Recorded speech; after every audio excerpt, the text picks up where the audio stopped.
Hi, Justin here with Sky Power Wash. Just wanted to answer a question of how we go about pressure washing concrete. So any of our concrete, the way that we clean it is generally with a surface cleaner and hot water. So we start off by clearing any loose debris that's on the surface, so that branches, leaves, things like that will either sweep or take a leaf blower, get rid of all that bulk. Next, we'll go through with the surface cleaner, and the way that we do it, just to break up the lines, we'll go around in a square pattern. So we'll take about a 5-foot square and we'll go around in circles until we get to the middle point. So just do laps around, and then after doing that, we'll go back across diagonally, and we alternate the diagonal pattern square to square. So the reason that we do that is we want to break up any imperfections. Pressure washing, you're never going to get 100% of the surface clean. So the goal is to make it even. Going straight up and down with the surface cleaner, you're going to leave long lines that are clean it cleans better on the two sides of the surface cleaner than it does in the middle. So those lines will remain on the outside, and then on the inside it's going to look dirty. So we go over it multiple times that way and from different angles, and that tends to leave it the cleanest we possibly can get it.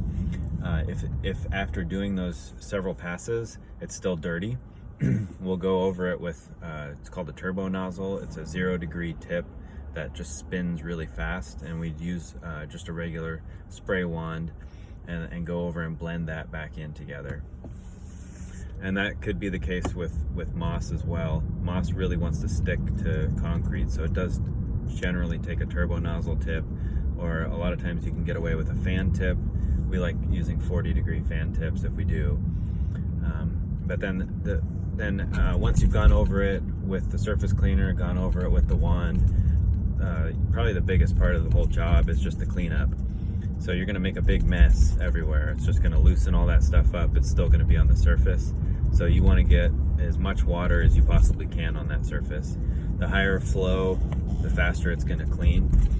So you'll clean that whole surface off, rinse off any overspray that may be on nearby furniture or the walls of the house, any hardscaping that you see. Just give that a good heavy rinse down, and then rinse everything else down to a catch basin and haul that silt away. There can also be a fair amount of runoff that wants to go down to the street.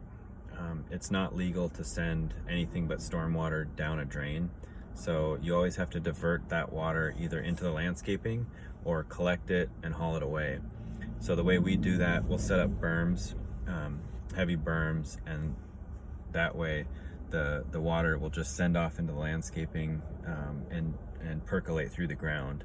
If we can't do that, again, we'll set up berms, block off the storm drains, and then we have a little catch area that fills up, and then we have a little hand pump, electric hand pump, that we can pump that liquid from where we catch it and pump it out into somewhere else, into landscaping or into totes, containers that where we can haul it off and send it into the landscaping at some point. So that's how we do pressure washing. If you have any questions, feel free to reach out. Our phone number is 425-598-0088. We'd look forward to hearing from you.